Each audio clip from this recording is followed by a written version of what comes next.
We got all the tech done. Nice work. Nice work. Although it's still one of those things we had yesterday. Hi, everybody. Julie from Warwick's here. Yesterday, we did do one and like the Zoom link wasn't working. And I was like, okay, we're 3 years into this. And now, yeah. Let's get it together. So welcome, everybody. Like I said, I'm Julie Savinsky with Warwick's, and welcome to a discussion with Sophie Mackintosh and Jeniffer. I know you have the book discussing Cursed Bread with Jeniffer Thompson. I'm so excited for this conversation. There it is. Yay. Yay. Oh, I'm so excited for this conversation. I was telling Sophie in the green room, when Water Cure came out, it was my favorite book of the year. And this one is just on top of the list as well. And can't wait for this conversation. So just going to give Facebook a minute or two to let everybody know that we're here. If you're watching this on YouTube later, sorry that we're not live with you, but it's going to be a great conversation. So stick with us on YouTube if you're watching it later. For those of you that are joining us on Facebook Live today, Jeniffer and I are in San Diego. So we are on the West Coast. Warwick's is located in La Jolla, just a little bit north of San Diego. And Sophie, where are you joining us from today? I'm from Northeast London in Walthamstow, where it's 10 p.m. Oh no, it's 9 p.m. 9 p.m. 9 p.m. We got 1 p.m. on the West Coast. So we've got the time zones. We were talking time zones earlier. We've got them figured out and covered. So hopefully we have people from all over the span of that joining us today. If you are in San Diego, I am going to list how to order Cursed Bread in the comment section. So you can easily click on that and order it and we can ship it to you, but you can also order it and put it on hold and come to the store and visit us at the store. We are loving everybody's back and shopping and coming to events. So we'd love to see it at the store, but we can also ship it to you. Unfortunately, we can't ship to the UK, but anybody else in the US, we can ship that book to you. Also in that comment section is where we're going to take some audience questions. So if you have a question for Sophie about anything they talk about today or some other books, don't be shy. Put some questions in there. We love the audience questions. So Jeniffer and Sophie are going to talk for about 35-ish minutes, and then we'll bring in some audience questions. So with that, I'm going to introduce Jeniffer, who will introduce Sophie.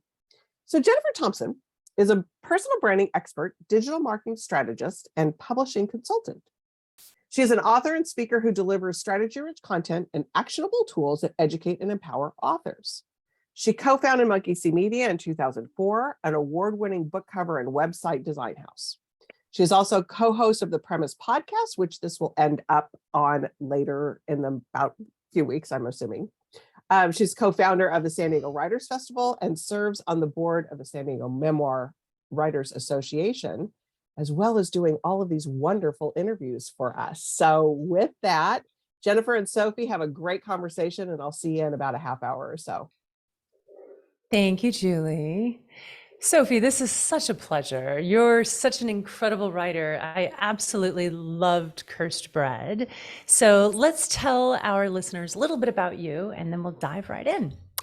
Sophie Mackintosh is the author of Blue Ticket and The Water Cure, which won the 2019 Betty Trask Award and was longlisted for the 2018 Man Booker Prize. In 2016, she won the White Review Short Story Prize and the Virago Stylist Short Story Competition. She has been published in the New York Times, Elle, and Granta.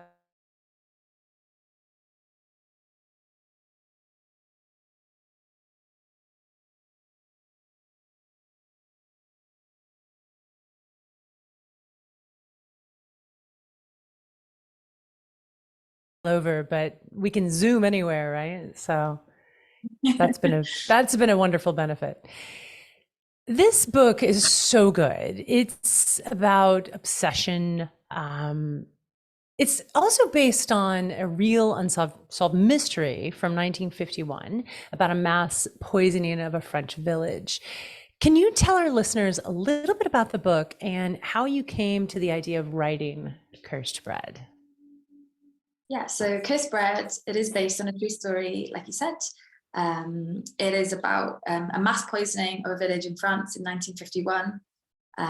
During this mass poisoning, the whole town suffered violent hallucinations. It was quite a tragedy. People ended up in hospital and 7 people died. And I remember reading about it, and I've always been really interested in kind of mass poisonings and sort of incidences of mass hysteria, and just the idea of a town which is suddenly, you know, completely overtaken by hallucinations, everything kind of changing in a second. It was so strange, especially because it's never really been solved. Title Cursed Bread comes from the name of the event, which is Le Pain Maudit, so that literally translates to cursed bread, because they now think probably caused by poisoned flour. But there are some other theories about it, and it was one of these other theories that I kind of decided to pursue. And actually the book itself, the poisoning is almost more of a backdrop for what happens, because the main kind of heart of the story is this obsessive relationship between the baker's wife, Elodie, and the new couple who arrive in the town. So a couple arrives in a sleepy French town, and she becomes closer to them, and it's kind of following the events that lead up to the poisoning. And also there is some part reflecting on that summer as well. And Elodie is such a wonderful character. First of all, I love her name. All of the names in the book are fantastic. And I'd like to ask you a little bit about how you came up with naming conventions. But let's talk more about Elodie and like who she is. So she's obsessed. She just wants so much to feel needed, to feel part of something, to feel desired. So talk to us a little bit about how this character came to be. Yeah, you know, it's funny because I started writing the story first of all through the voice of the other character who's kind of at the heart of the book, Violet. Then I switched to Elodie because writing it through Violet's point of view wasn't coming alive, and I had this idea for a baker's wife who's kind of felt very stuck in her existence, who'd always wanted something more, but because of kind of the conventions of the age and where she was living and kind of her upbringing, had never really been able to have the life that she wanted. And the more time I spent with her, the more I realized she was the actually interesting character, like a character who really, really wants, who has this incredible like lust for life and passion and these appetites which have never really been allowed to flourish or to be filled.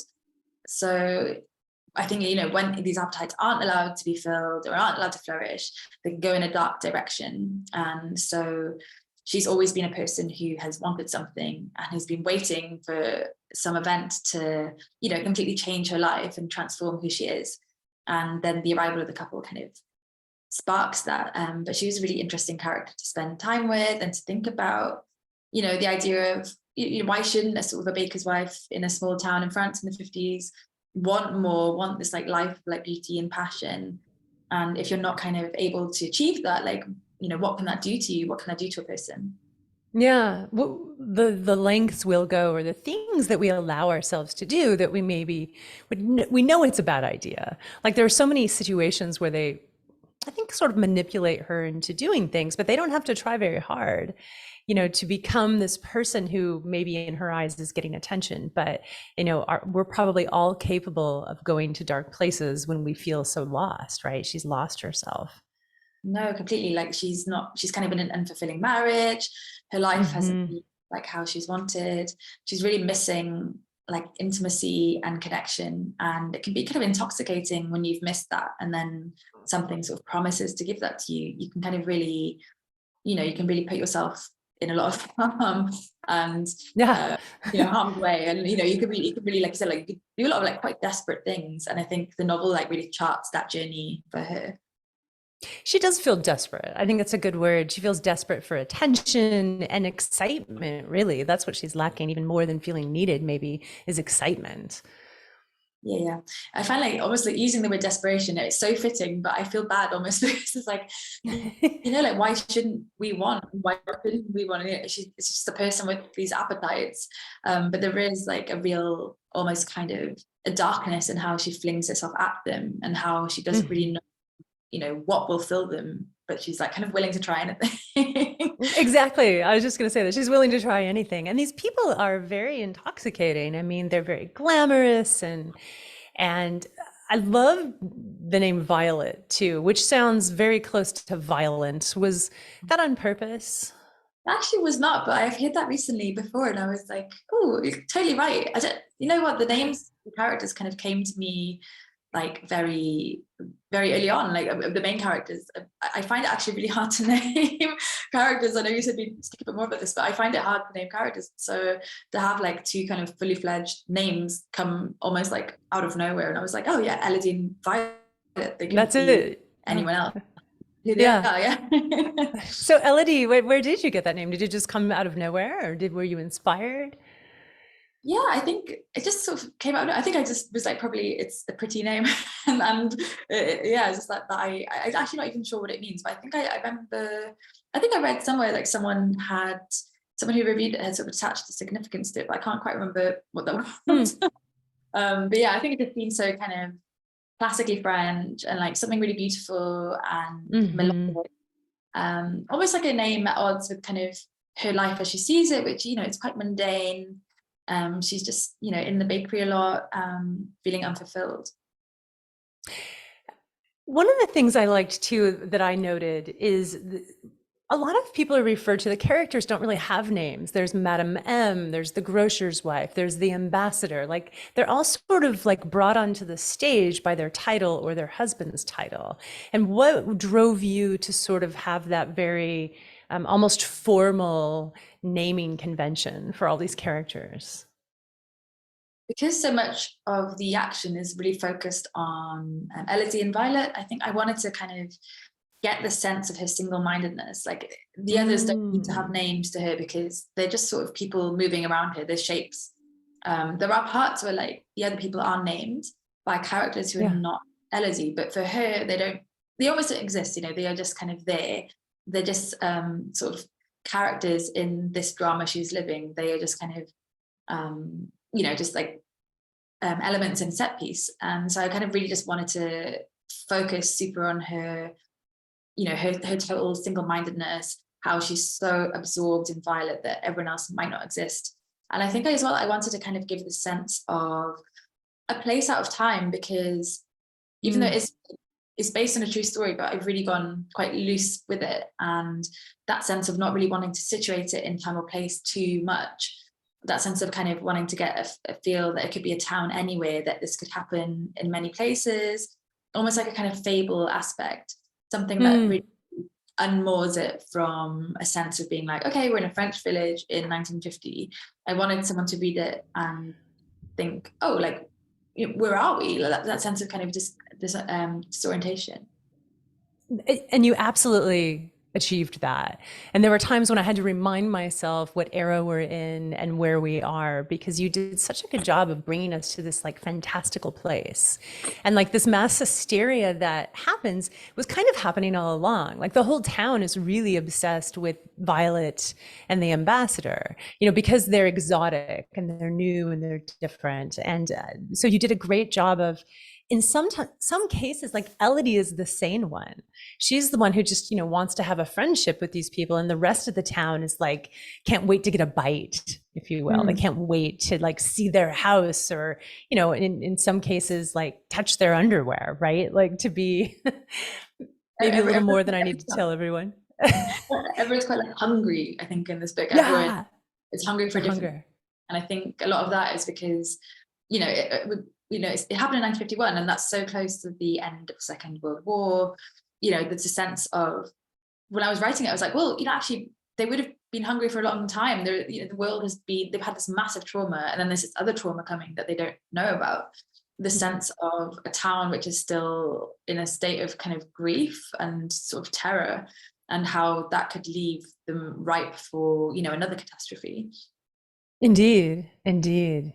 I want to read the last paragraph of the book jacket because it's so good. This description, and honestly, everyone should buy this book. It is such a good book. I couldn't put it down. I literally read it in one sitting till I could finally close the last page and go to sleep. Audacious and mesmerizing, Cursed Bread is a fevered confession, an entry into memory's hall of mirrors, and an erotic fable of transformation. Sophie Mackintosh spins a darkly gleaming tale of a town gripped by hysteria, envy like poison in the blood, and desire that burns and consumes. Wow, like that really kind of wraps up how the experience of reading this book for me, like really has the like all of those fantastical elements. Is this typical? I haven't read your first two books. Is this book typical to your writing style, or was this something new for you? I think it's fairly typical, as my first two books were more speculative or kind of, yeah, more towards a kind of like sci-fi kind of thing. But so it did feel like a departure to be writing historical fiction. But it was quite interesting how actually when you start writing it, like as an author, you do, you know, you have a style. It's my third book, so it's kind of that sense of you realize you return to the themes you love and you return to the kind of way of writing you love. And I kind of, I really believe in the book as like a visceral aesthetic experience too. You know, a tactile experience, a sensual one. I want the readers to really feel it and to be able to like touch it and sense it. Like I want them to feel like really immersed. And with this one, you know, it's quite claustrophobic as well. But when I was reading it back and I was like, well, actually, that's kind of what I wanted to do. Claustrophobic and very lush and tactile. I would say that is kind of characteristic of my work so far. It is funny, like, you know, being on the third book and being like, oh, I have a style. I have I think that happens for a lot of authors too, where they don't realize, oh, I have a style, I have a brand, here we are. Yours it's dark, but it's deeply human, like digging into the psyche of human nature, you know, and desire. Is that something that you are interested in general when you're storytelling, is like going places that maybe some people are afraid to go? Yeah, I definitely think I'm interested in that for sure. Like desire always pulls me back in all the books, even if it's not kind of outwardly about lust. That idea of kind of wanting something and wanting it so badly that you'll really go to any lengths to get there is something very compelling to me. And I think, yeah, I really love what you said then about kind of like humanness and humanity, because I think that really delving into those dark, horrible places, it's kind of, that is a kind of a way of finding self-knowledge. I'm interested in kind of what comes out of those spaces, even though I think, oh, maybe I should write a sort of a more cheerful book. I'm quite a cheerful person as well. I wouldn't say I'm actually like dark in my day-to-day, but I just have this fascination with these spaces in our life where, you know, we kind of really are almost strangers to ourselves, but also really discover ourselves, these kind of moments of shame, these moments of desire, these moments of which have a kind of horrible truth to them, you know what I mean, the sense of finding ourselves through these dark and painful but transcendent experiences. Absolutely. That makes me think of the opening to this book, which is so good. I was hooked instantly. So I find it fascinating that you were, you know, one of my questions was going to be, what did you write first? Did you write this in the beginning? But since you changed the perspective and the, you know, who's telling the story, it went from Violet to Elodie. Clearly you wrote it later. When she's talking to the reader, so Elodie is talking to the reader and she's like, you know, I could tell this story to make it the way I want it to be, to what the story I want to tell, but instead I'm going to tell the truth. That was a very interesting and captivating way, because we know something dark is about to happen, right? And we trust her because she's told us, I'm not going to lie to you, I'm going to give it to you the way it happened, no matter how shameful that might be. And it did feel like shame came out in how she's telling the story, but yet also she's not ashamed to let you know that this happened, you know, even if she'd like to change it. Talk to us about writing that scene. And did you have to get to know Elodie before you could write that piece, that opening? I think that the first draft I did, the one where I basically wrote half a novel in Violet's perspective and then threw it away, although that was very painful for me. It was the most useful thing I could have done, because it got me into the town, it got me thinking about Elodie as a character, it got me realizing that she was the one I wanted to tell the story through, and it also really opened it up for me, this idea of this is a story that can be told from many different ways and many different perspectives, and we as readers, we implicitly trust the narrator, but we're not always right to trust the narrator. We have this sort of instinctive drive to, but actually that can be played with a bit. And so that writing of this whole 30,000 words in a totally different perspective, and then throwing it out and, you know, feeling sad about a few months of work gone, I actually realized more and more that was the kind of the most important work, because it taught me so much about what was the story I wanted to tell, what was the really interesting story to tell of the relationship between the women, what was kind of how we can play with these narrative forms, how we can use the unreliability, and this idea of Elodie as a storyteller, which recurs throughout the book in many different ways. She's the confidant of the village, of the town. She tells herself stories, she tells us stories, she remembers. Kind of this idea of, you know, narrative itself being a technique and a way that can be reflected in the form, and how we could play with that. It was quite a learning experience. So yeah, writing that first page and having Elodie lay it all out for us, and we really trust her. We think, okay, so she's been telling some lies, there's some things happening that we don't know about, but we're going to kind of go on this journey with her, and then possibly as readers having doubts in our mind, being like, well, actually, what's actually happening? Like, how much can we trust the narrator? Now I was going to ask you, like, can we trust her? Like, is she a trustworthy narrator? I don't. At times, I'm like, everyone has to make their minds up for themselves about how much we can. I think there's so much in the book that can be. It's funny because as a writer, I'm like, I know, but at the same time, you know, there's so much of the book about memory and about, you know, almost like stealing people's memories and hoarding these memories, making up new things based on a memory, remembering things, misremembering things, ruminating. Everything kind of gets jumbled up, and you start to question, like, what is fact and what is fiction? And, you know, our own memories, as people are unreliable, often we can misremember even a simple memory. So this idea of not just the narration, but also, like, you know, what is real? Sorry, I'm going off like way out of tangent now. And then throughout the book, there's some wild cards. Like, there's some things that happen that are just like sort of out in left field, like the horses. And, you know, Violet is very much bringing Elodie into her world and sort of showing her things that are very like fantastical. Talk to us about, like, were you trying to lead the reader in a certain direction? Were you trying to throw the reader off? Like, where did those things come into play in your narrative? I wanted to give the impression of, you know, a town that is on the verge of something big, and there are these strange events happening. They're not imagined events, you know, the town, there are strange things happening in the town, and they're not supernatural. They're kind of, I think, things that would normally just be written off as tragedies or as a strange occurrence. But in the context of what's actually happening, they become malevolent, you know. These events like the horses, that could be just, it's quite a horrible thing to happen, but it's not, you know, spooky necessarily. But in the context of the new arrivals, this sort of trauma bubbling under the surface, Elodie's sort of fracturing obsession, there's suddenly all these things which could be just normal parts of the town life start to take on this sort of significance.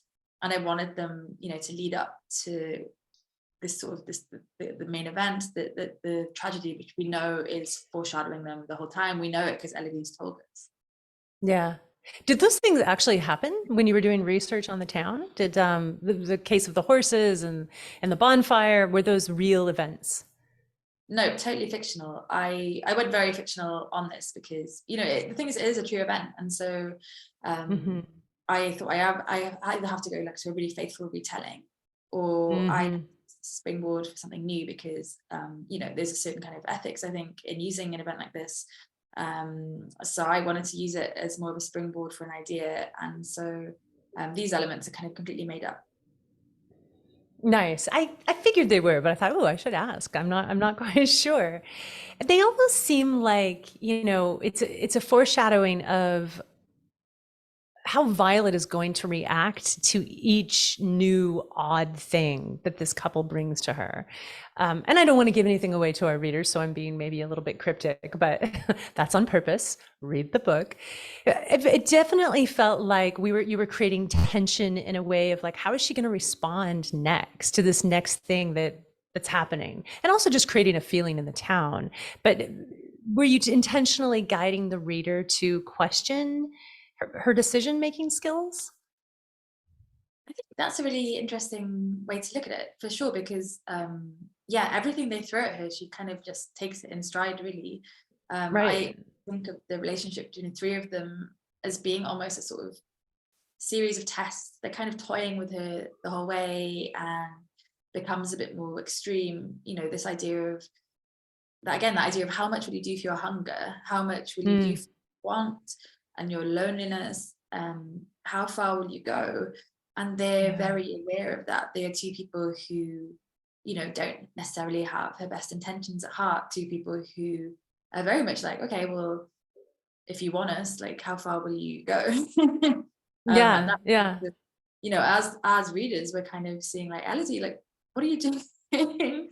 But also we're so in her head that maybe we're kind of almost there with her, and it's only afterwards we're like, wow, she really did do that. And Yeah. yeah, Yeah. it's hard to talk about spoilers. It's like she really went there. And I love her for it too, because I think a lot of times that's, we want to follow those dark places that we're, mystery, I think is important, right? It's important in life. And if you have none, life can become very boring. And that's what we have as a case of someone whose life became very boring. So I you think said that yeah, go ahead. Go ahead. Yes, I please. was gonna say as well, that kind of that sense of relief as well, that they almost give her permission to go there too. Like there was a bit, I'm paraphrasing my own book, but you know, she talks about shame as a kind of transformative force, and that idea of relief there as well. Mm-hmm. Mm-hmm. Oh, and you can totally, it's your book, so we want to hear all about it. How long did it take you to write this book? It was quite fast because I wrote most of it during lockdown. So I think Hmm. I wrote the first draft in, oh, I wrote actually the whole thing pretty much, except for kind of edits with my editor, in about a year, which it seemed like a pretty long year because it was a lot. And normally my book take more like 2 years to write. So it did sort of speed the process, but I think, you know, it was a really intense process. And I suppose like knowing myself more as a writer, and, you know, having this story there, and once I kind of hit upon the fact that Elodie was telling it, it really came together really, really fast for me. Mm. 1 year is Mm. 1 year is not my usual. My book that I'm working on now has been way more than a year. I'd love to hear a little bit about your writing process and what that looks like for you. I can't tell if it's heartening or disheartening. It's really, really messy. No, I am that's not one heartening, of by the those way. people. I'm so messy. I have learned to kind of embrace the waste, like I've said, the kind of the first 30,000 words that I threw away. Learning to embrace it, that will happen pretty much every time, annoyingly. Like at the moment, for example, I wrote a first draft of the book I'm working on now, and I've kind of gone back to it and being like, okay, there's maybe like 10 paragraphs in here that I can use. Time to sort of start from the beginning, and I'm going to do it all differently. So I'm very all about trying things out practically, and editing and editing and editing. It's like nowhere near effortless. Every word has really earned it. I've really thought about every draft and every kind of way I can approach something, and I do find it fun. You know, that idea of it's almost like throwing paint at a canvas and seeing what will stick, and then you kind of a shape emerges, and suddenly you're like, oh, I was trying to paint that shape all along. Right. Are you the kind of writer who has to get like a sentence, a paragraph, or even a chapter right before you move on? Or can you say, okay, I know that's not right, but I'm going to get back to it and move forward? Totally. I think if I kind of go back to something too much, I will just stay there. I will go over and over and over in it. I am a perfectionist, and I will do that later on in the draft, but I'm just very get my head down, get to the end of it. I think, my first draft for CURESED, I probably wrote in 2 to 3 months, but it was super, super rough. Like I was all about getting the words on the page, getting to the end, and then, getting to halfway through. But, that sense of kind of, just wanting to get something there, because I find it very intimidating even now to think about writing an entire book. Even though It's almost like I tricking love that yourself. say that again. You're tricking yourself into. So tricking yourself into finishing all those words and then being like, okay, now I have them, I can work with this. But yeah. That's, to me, that feels really beautiful, right? Because we, a lot of our listeners are indeed writers, a lot of readers too, but we're fascinated by the writing process. And this idea that you didn't sit down and know exactly how the book was going to unfold, and you had to just follow it and get it out and then go back, is good. It's good for us to hear, those of us who haven't actually finished a book, because it does feel daunting, right? It's like, how, really, a whole book? What about the editing process? Did anything surprising come out of the editing process?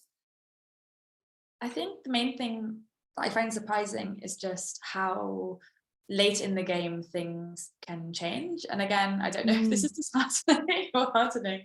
But yeah, I just remember before I sent it to my agent, kind of doing a last draft and thinking, great, we're almost there, it's almost done. And then suddenly sort of writing a scene, I can't even remember which one, but or writing even a paragraph and writing it and being like, oh, this is a step up. This is really expanding on something I've been trying to articulate. I've somehow leveled up a little bit. And actually, this is better than what's happened before. So I need to now follow this. And it's kind of annoying, but I do find it happen. I think it's just that sense of you write yourself into a story, the more you do it. Like the more time you spend with the story, the more times you go over and over it. There's got to be a point, obviously, where you're just fiddling with it a bit, but the sense of just getting deep into the story and really figuring out like what I'm doing.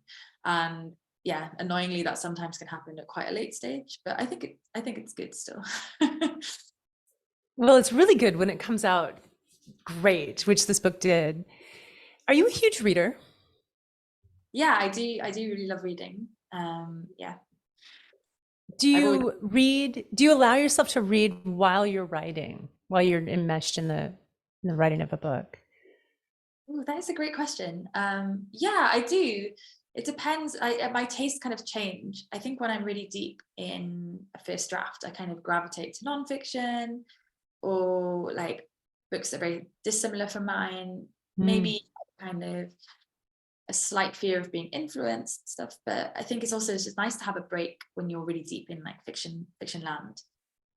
Yeah. Very It's cool. just like reading someone else's world when you're really, enmeshed in your own world, and that's kind of what you're getting up and thinking about all day. It almost feels sort of intrusive, but I do love reading. Well, we were talking about this in the green room before. Like, I'm very interested in all the people who endorse the book, because if they loved it, my guess is I'm going to like their work. So I plan to go out and check out some of these authors. And you had mentioned, was it Megan Nolan? Yeah.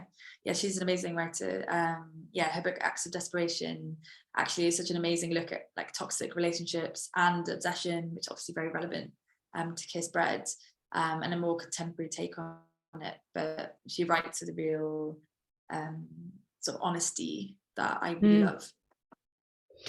I think what I loved most about your writing is there's this rawness, but this willingness to go super dark, like we talked about, into the human psyche, and it just feels so refreshing. I don't know if you ever watched Twin Peaks, the series, but I got a sense of that kind of storytelling into like the real dark underbelly and the hidden corners of the human psyche. Like you go there so well, but yet it never once does it ever feel like it's dark or too heady or heavy even.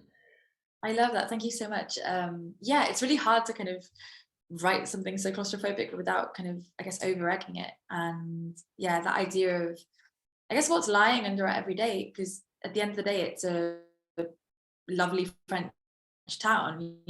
There's so many bits in the book emphasizing, it's beautiful, it's got market, it's got lovely cobbled streets, and then thinking of, and everyone is kind of going about their daily life and buying bread from the bakers, being referred to, as the grocer's wife, almost like a kind of this really pastoral scene of a town. And then you have all this underneath, you have all these traumas, all these grievances, all these secret sadnesses and hungers just under the surface. And I really wanted to like bring that out.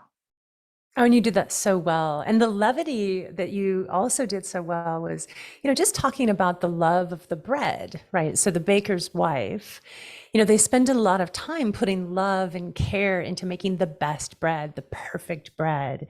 And, that's really part of the storytelling, is getting, into something so simple as a loaf of bread, but yet the way you tell it adds, I think, this freshness to it that was really fun to read.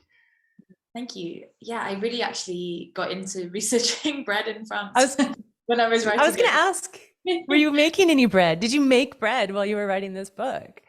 Oh, do you know what? When I was in lockdown, when I wrote the book, I actually did not have a functioning oven. So everyone around me in London was creating these incredible sourdoughs, and I'm sure in the States too, amazing sourdoughs. Everyone was getting super into it.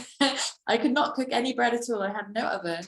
I think at one point I got so desperate to try getting on the bread making train that I had a barbecue in the garden, and I literally put like a loaf in a pan and put it in the barbecue. I actually made an incredible loaf of bread.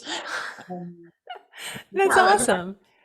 I was thinking so much. I mean, I love actually baking. I love cooking too. So to be able to write about food in this very tactile way was also like very, very absorbing for me. But this wormhole of going into the history of bread in France, like obviously it's a massive kind of has cultural significance. And actually at the time, like flour would have been distributed by the states, and bread was really kind of an extension of the state in a way. Like it's kind of the flour being kind of distributed in that way. The bread is like symbolic cultural object. To think like, oh, the bread could be the thing that has caused this tragedy is almost, it's almost quite like sacrilegious, I think. Yeah, absolutely.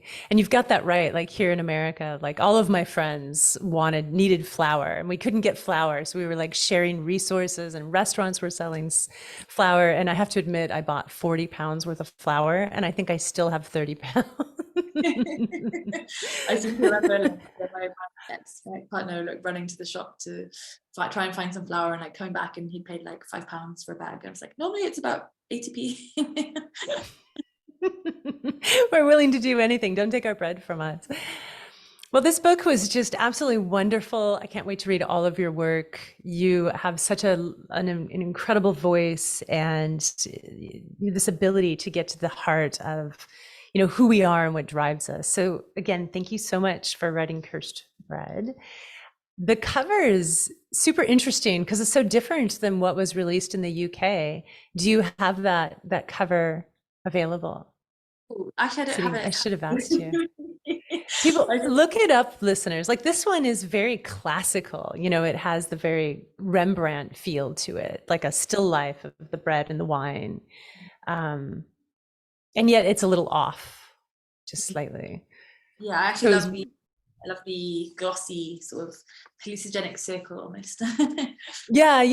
It's got a spot glass on it that kind of draws your attention in an interesting way. Well, I think Julie will probably join us. So you're working on another book currently, you just mentioned. When do you think that will be available for sale? I don't know. I'm still. I know, we're jumping to the next book. Going slowly, once I've finished it, I'll figure it out. But again, it's one of those shape-shifting novels where I'm like, oh, I was writing about this, and suddenly I'm like, I'm not writing about that at all. I thought I was writing about bread, but I was actually writing about obsessive desire. Nice. Quite what this one is about. Well, we will wait patiently for what will be your fourth book. Yeah, fourth book. Wow, still feels amazing. Even as I thought, great conversation. I mean, you circled into so many great discussions that we could spin off on for another hour, I think. One of them being, well, first of all, I was in the background doing something, so I missed the very first part of the conversation, and I can't, and if you've already talked about this, just tell me and I'll rewatch the video. But Sophie, how did this idea come to you? Where did this story, where did you see this story? Did you guys already cover that? Yeah, we did cover it. Okay, Yeah. never mind then. I will go back and look at the video because I missed it because I was in the background trying to get us set up on doing some other things. So I'll go back and look at that since you already covered it. Just one of my curiosities. But talking, you guys circled into the unreliable narrator discussion, and like you were talking about how when you are introduced to somebody at the beginning, you just automatically believe them for whatever reason that we do as readers. But Amanda has a question on here. So Elodie's brief encounter with the photographer was so sad. How did you decide to bring that character? She says, anytime a photographer shows up in a story, it makes you wonder about if things are not as they seem. Speaking of unreliability of narration. Great question. Yeah. Yeah, that's so interesting because actually I almost saw her interactions with the photographer as kind of positive. And I was like, what does that say about me? I don't know, but the sense of kind of I guess like for the first time she's not she's kind of not being, she's being toyed with, but she kind of has a bit more agency, I guess, that sense of reaching some kind of self-actualization, like she's kind of doing it because she wants to, and she's kind of not tied to these narratives that she's learned to kind of rely on. But it is it's still a really strange relationship. Like, yes, I kind of think like maybe I should have given her a very, like, it would have been nice to give her a more explicitly healthy relationship, and be happy. I'm sorry, I'm interrupting you, Sophie, but I totally disagree with Amanda that it wasn't sad. Like, I get where she's coming from. It's sad that, like, okay, she didn't get the prince, right? We didn't get our Disney ending, but that's not what kind of book this is. And she did have agency in that scene because suddenly everything she has always wanted came to fruition in being desired and being beautiful and being in front of the camera. Like, all of it I thought was really perfect. Definitely don't question that. The sense throughout the book, because I was thinking a lot about kind of obviously voyeurism and the sense that so I'm going off on a tangent. That's okay, but the sense that she's always like very far away from her desires. She's watching them, she's not actually participating, and for the first time she kind of is participating. Like, she's not just behind the lens, she's actually like she's there in the moment, and it's just one moment, but it's okay. Like, one moment could be this sort of element, this place of like healing for her. Definitely. Okay.